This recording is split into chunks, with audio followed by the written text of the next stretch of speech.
नमस्ते, मी अर्चना वत्सला गिरीधर मोरे।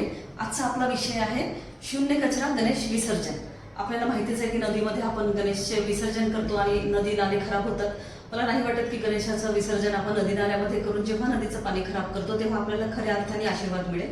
आपण खरीच विसर्जन करत आहोत। शाडूमातीची ही मूर्ती आहे, ही मी विसर्जन केली। आता यातलं आपण पाणी जरा काढून टाकू। त्यातलं हे सगळं काही पाणी आपण काढल्यानंतर जे काही आपल्याकडे थोडासा जो नारळ होता तो नारळ आपण इथे फोडलेला आतला भाग आपण खाल्ला।